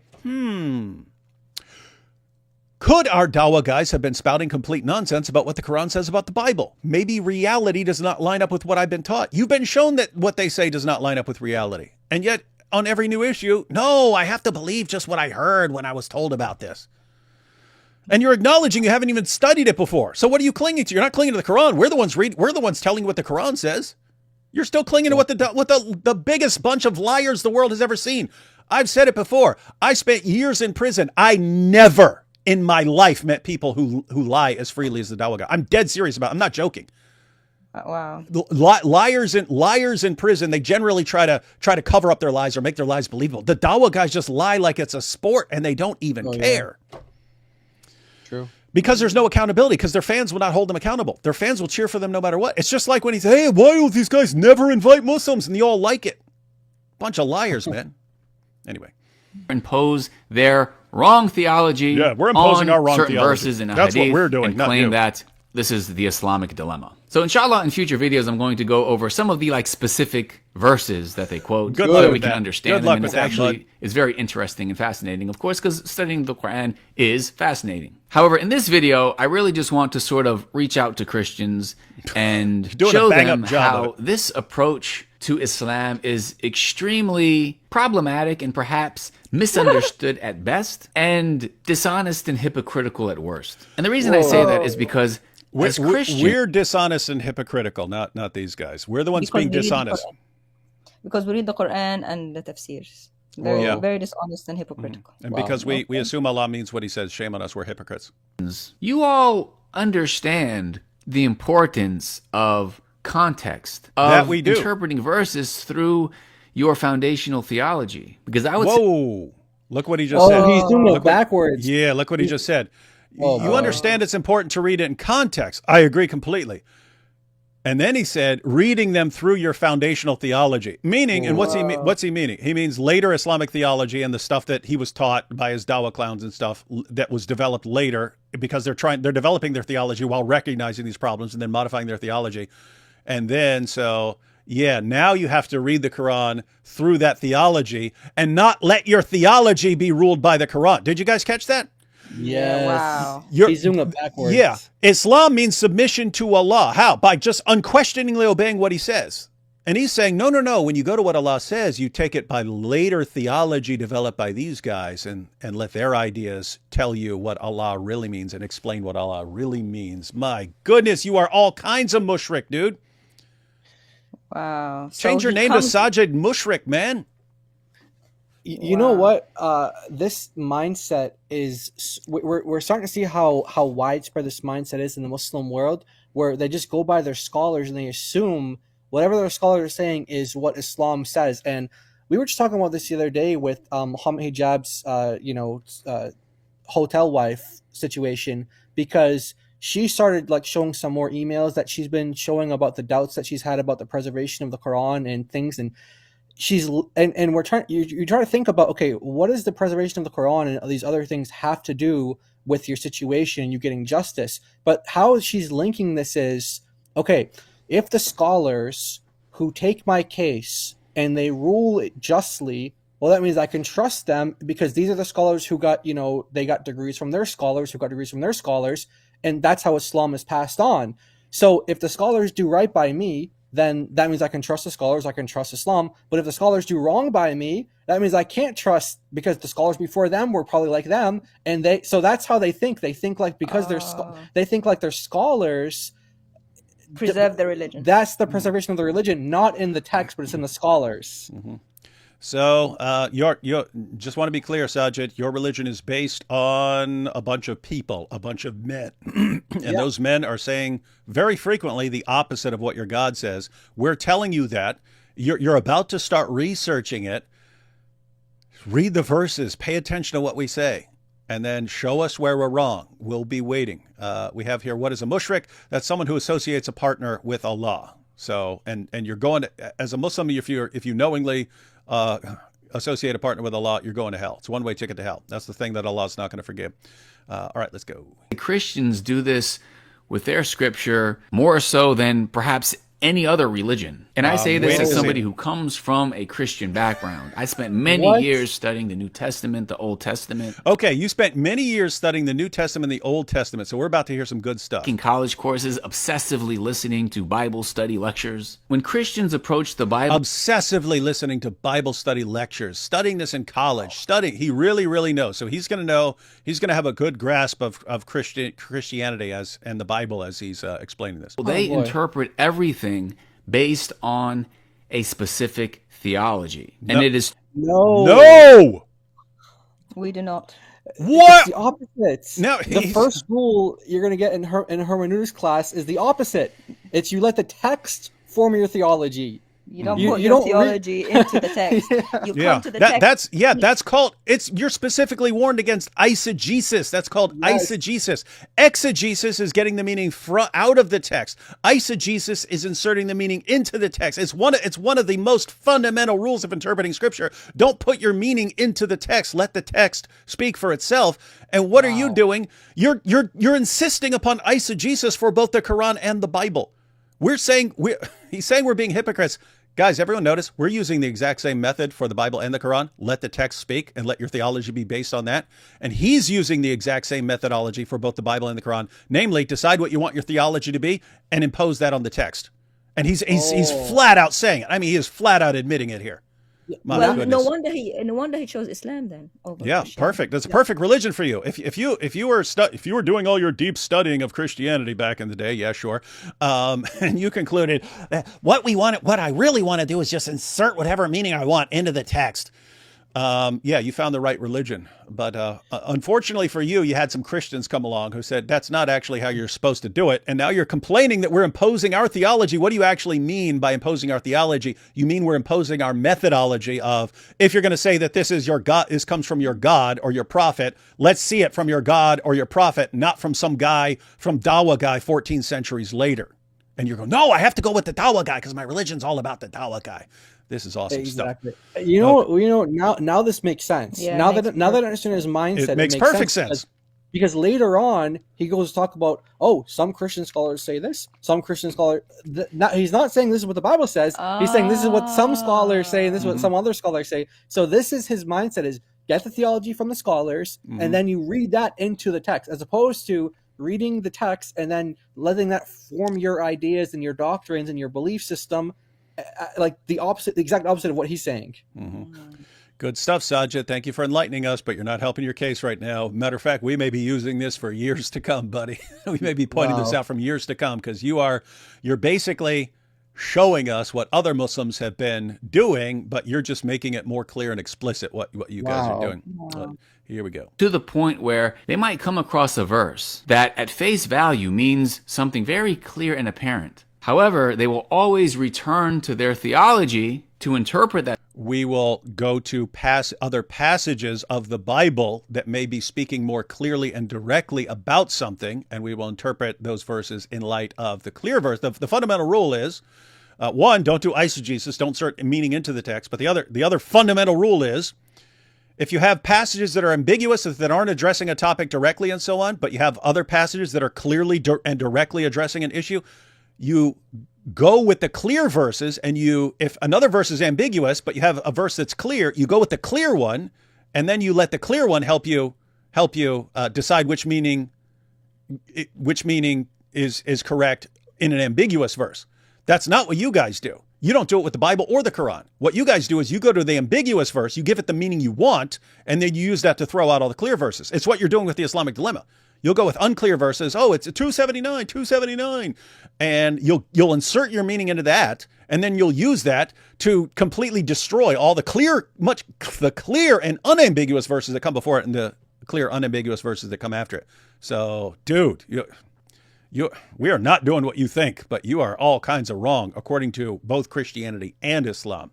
Verse, and it could completely 100% flip the meaning. Now, what is their theology, generally speaking, because there are countless denominations of Christianity? Well, the theology of many Christians is that, foundationally speaking, they believe that Jesus is the Son of God who was crucified. And by way of his crucifixion, he died for the sins of mankind. Yeah, so we believe that not because that's our theology. We believe that because that's what the Bible repeatedly says. So it's not we got our theology and then we're going to read that into the scripture. We got our theology from the scripture. And if our theology doesn't line up with the scripture, it's our theology that needs to change, not the scripture. Yeah, Jesus says he's coming to die and be a ransom for many. Literally his words. Yep. His words. When I came to Jesus, I didn't read no scholars, anything. I just read the Bible and I believed what it said. Same with me. I was in a jail cell. And Saajid, so you got this thing that you think we're doing here, right? Notice, if you were to Christians have this, Christians believe this. Isn't that weird? Anything you just said, we can show you chapter and verse, multiple chapters and multiple verses where that comes from our book. When you're saying our theology is that the Bible's been corrupted and it can't be trusted and Allah's not affirming it, we say, where? Give us that. Give us that. And you can't give us anything. And you act like we're doing the same thing here. How are you not seeing this, dude? How? What has your religion done to you? Okay, let's see. Those who believe in him will have their sins forgiven, and they'll go to heaven. Now, when Christians read the Bible, they always return to this foundational theology. Even if we return to what the Bible says. Reinterpreting a verse that at face value means something completely different, they will go back to this theology. No. Whoa. No. If we have verses in the Bible which completely taken out of context of these other verses, we would insist on interpreting the verses in light of other verses. Not, we just magically invented a theology that came out of nowhere, and then we're imposing that and we're interpreting everything in light. What planet are you from, dude? Where did you study Christianity? I don't believe you, dude. I do not believe you. I do not believe you at all. I noticed that he doesn't give any examples. Tell me a clear verse in the Bible that really says he's about didn't to die for sins. Oh yeah. He's not going to give those. He's not going to give that. He's going to give another example. No, but he just said that these are our core beliefs and that we insert it into everything, even when we find other verses that say the opposite. Give me a verse in the Bible that says the opposite. Yeah, I was gonna say as well. Like I just had that same thought as well. Listening to this again, I'm just thinking because now that I understand his mindset, the example that he just gave here, this is their theology as he lays it out, and then what he's about to say. I want to see if you guys can link anything what he's about to say to this theology at all. Nothing. Because I don't see the connection there at all. But we'll see if there's any logic to reinterpret it. For example, Luke chapter 16, verse 17 says, "It is easier for heaven and earth to disappear than for the least stroke of a pen to drop out of the law." What does that have to do with Jesus dying on the cross for sins? Anything? Jesus being the Son of God, dying for sins. What's that got to do with anything, sport? Yeah, it actually helps us because it tells us that our Bible is preserved. Wow. Yeah, that's actually what it says. It says exactly what the Quran says as well, by the way. It didn't disappear. And here's where Jesus is affirming is affirming the scriptures just as he does in the Quran. But we know that this is wrong, and so is the Quran when it says that Jesus affirmed the scriptures. What a dude! You just helped us prove the Islamic dilemma. Oh my goodness! Wow. Now, at face value, this is very strong language that the law is not going to change. Think about, for example, the law of Moses and those who claim to follow Mosaic law. One very clear rule that they follow is they don't eat pork. Now, do Christians who claim to follow Jesus eat pork? Yes, many of them just had a big glazed ham for Easter. Well, how is that possible when this verse is very clear about the law not changing? Apparently the law did change. In fact, we can look at the next verse where it mentions a very specific law. It says, anyone who divorces his wife and marries another woman commits adultery, and the man who marries a divorced woman commits adultery. How would somebody understand this at face value? Well, clearly it's saying that it is against the law to get divorced and marry another woman, or to marry a woman who was divorced. And if somebody does this, then they have committed adultery. If you combine that with the previous verse, then you would expect such people to perhaps face the punishment of Mosaic law when it comes to adultery. Do Christians adhere to any of these laws?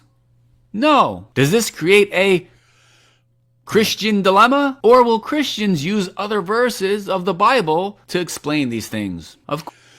Saajid, I do not believe you ever studied Christianity other than from in some dawah pamphlets. Prove me wrong. If you were like a second week Sunday school student, I would expect you to understand things better than this. Let me break this down for you. We got, guys, it's already 7:50, so we've got to be off in a couple minutes. So I'm going to have to go kind of rapid fire with this. But Saajid, let me break this down for you. In the Old Testament, you had a series of covenants. You had a covenant with Abraham, a covenant with Noah, and so on. You had a covenant with the children of Israel through Moses, right? Moses, they have a covenant, and you can read that covenant. Read Exodus and Leviticus and so on. It says repeatedly, these are the rules for the children of Israel, the children of Israel, the children of Israel. They entered into that covenant. Those rules were part of that covenant. You're saying, why are Gentile Christians not? We've never been part of that covenant. And this is a perfect example. Because you're saying, well, if the law doesn't change, then why aren't Christians under this? We've never been part of that covenant. We're under the new covenant. And by the way, one big important caveat there, the Old Testament, the Old Covenant says that a new covenant is coming. It's predicted. It's prophesied that a new covenant is coming. Jesus brings the new covenant. And this is what I said if you have something that is clear, that is clearly addressing an issue, and you have another part that isn't clearly addressing an issue, then you go with the clear. Guess what? This very issue, what do you do with Gentile believers who come to God through Jesus Christ, through that covenant, who were never under the old covenant? They've never been under the old covenant. What happens? Guess what? The apostles had an early church council in Acts 15 where they discussed this. What about Gentiles? Do Gentiles need to follow the law of the covenant that we're under? They said, no, you don't. The law is part of our covenant that we were under. It's not for the Gentiles. So we as Christians will look at that, something that's clearly addressing it and giving a clear answer on this. And if you go here and say, oh, what's Jesus mean when he's talking about the law and it has to be, and it's not going to pass away until it's fulfilled and all is accomplished? We say, well, one, as Christians, you believe that Jesus did that. It was fulfilled and it was accomplished through Jesus. But even if you said, nope, the law still completely applies to anyone of the children of Israel. Okay, what about the Gentiles? This doesn't say one word about that. So if we're saying, can we eat pork or not? This doesn't tell you anything about that. Even if you wanted to say the law cannot change, it would be the law for the children of Israel. We're told what in the law that we are supposed to follow as Gentile believers in Jesus Christ. Eating that is not on that list. So what are you doing? What are we doing? Are we sitting here saying, well, according to our theology? No, we're saying here's the clear passage. We're going with the clear passage. And therefore, we could interpret this other passage that you're putting up on the screen in multiple ways. Let's interpret it in light of the clear in light of the clear passage. This isn't us taking our theology that we came up with, that our scholars came up with, that completely contradicts the Bible, and then we impose our meaning into all these verses. This is just saying, okay, let's go with the clear passages that directly address the issue, and not go with unclear verses, insert the meaning that we want into them, and use those to throw out the clear verses. That's what you guys do with the Bible, because you go to this verse, you say, see, Christians have to follow the old covenant dietary restrictions according to this. What planet do you live on when that's explicitly addressed in the Bible itself and says we don't? I don't even know what to do at this point. I mean, it is clear because Jesus in Mark 7 declared all food clean. We can go, like we say, we can go to verses that are clear, that tell us what to do. The problem with the Islamic dilemma is there are no clear verses in the Quran that say, you know what, Allah changed his mind on this or that. Forget all your previous scriptures. Some of it might be changed. Come to the Quran. We don't have those verses. Whereas in the Bible, there are if there is a problem, as he thinks is a problem, but there isn't. But let's say there is, Jesus comes and fulfills it. And then later, this dude says, "Oh, you've got the crucifixion of Jesus that some scholars says that that's the fulfillment and it solves it for you." Where is your crucifixion in your religion that solves it for you? Yeah. So, Saajid, my goodness, look at what you just did. You just said, "Hey, their methodology is to just come up with their theology that they come up with, and then to go in and just refute the words of Jesus and give the words of Jesus the meaning that they want." No. We have passages that are clearly addressing any issue you're talking about, and we say, what do these clear passages say? Okay, let's make sure our interpretation of these verses that can have multiple meanings, because they're not. Notice there's nothing in here that's talking about Gentile believers and stuff like that, right? So that issue is clearly addressed in the book of Acts, in Acts 15. So we go with the clear passage that's clearly addressing us and we use that to decide what we do. Or we go to other things that Jesus said, as DOC just did. What you say we're doing is not what we're doing at all. That's what you're doing. You guys go to the words of Jesus, you incorporate your Islamic view into it, and then you use it to throw out all the clear passages in the Bible. And that's exactly what you do with the Quran. So you're importing your Islamic methodology when you go to the Bible. And so this isn't us imposing Christian theology. No, you said we're imposing Christian theology on it. No, we're imposing our theology. No, we're imposing a methodology. We're consistent in a methodology. Namely, you go to the clear passages, you use the clear passages, to interpret ambiguous passages or unclear passages or passages that could be on a different topic. That's what you do. We do that with the Bible. We do that with the Quran. We're consistent. We're not hypocrites. You also have a kind of consistent methodology in that you have your Islamic theology that came from later people who contradict both the Bible and the Quran, and you read that theology into the Bible and the Quran, even when it completely contradicts what the Bible and the Quran say. And as DOC just pointed out, look at what we would do. You would say, "What's this mean?" We would say, let's go to passages that are clearly addressing the topics you're bringing up, and go to the clear passages. If you were to apply that same methodology to the Quran, we would say, okay, here are all these clear passages clearly affirming our scriptures. If you want to say no, we're reading that into the text, the question would be, okay, what are the clearer verses that you're going to that show that you're right? And you have zero. That's what we're saying. You have zero. And you haven't shown us any, but we'll still be waiting patiently for your videos on this topic. We're sure they're going to be as good as this one, with your great knowledge of Islam, finally looking up these verses, and great knowledge of Christianity, where you don't even understand the basics of the basics, like Old Covenant, New Covenant. This is why I don't believe you, because it's standard dawah to not understand like a basic difference between Old Covenant and New Covenant. It's fundamental Christianity to understand that. So if you don't get it, it seems like you learned Christianity from the same dawah guy who told you about the miraculous, perfect preservation of the Quran. That's what it sounds like, sport. And probably the same dawah guy who years ago told you about the miraculous, perfect preservation of the Quran told you about how the Quran affirms the corruption of the Bible, and you believed all of it.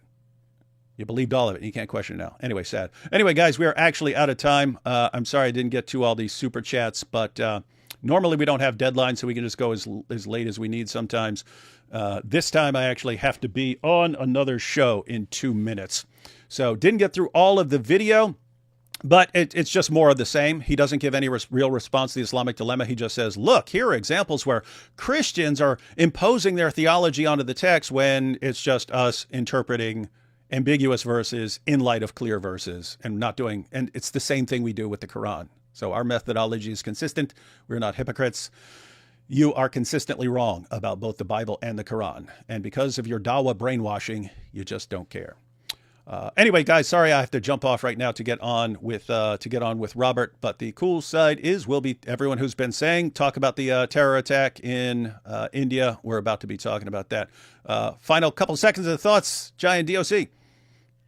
Yeah. That's basically the Islamic dilemma for you, Saajid. We hope that you respond to it. Pretty sure you're going to watch this live stream. We gave you a bunch of different verses. You can screenshot the chart if you want to. Go through the commentaries. Go through it. We'll listen to your response. We'll respond to you as well. Go ahead. And I want to say that I find it pathetic that to answer the Islamic dilemma, you went to the Bible. That is absolutely pathetic because guess what? We could have agreed with every word you said and condemned Christianity and made a huge mockery of Christianity. That would not change the fact that your book affirms the inspiration, preservation, and authority of our scriptures and contradicts our scriptures on fundamental doctrines. So it's like we say, hey, you killed 10 people. Well, someone else killed people too. Okay, that doesn't justify you killing 10 people, dude. So anyway, better luck next time. Not one verse from the Quran, Saajid. Not one verse. And you're a Muslim that went to Medina. Shame on you, man. Prove us wrong, prove us wrong, prove us wrong. And hopefully we'll see soon because this is becoming a big issue, Saajid, whether you like it or not. And so you better jump in real quick because you're about to get buried with videos because there's a bunch of them. So get started. We'll be waiting patiently. Again, sorry I have to jump off so quickly, ladies and gentlemen, but got another episode. Everyone head over to Jihad Watch for This Week in Jihad. Got a lot to talk about over there because there's a lot of jihad. Catch y'all next time.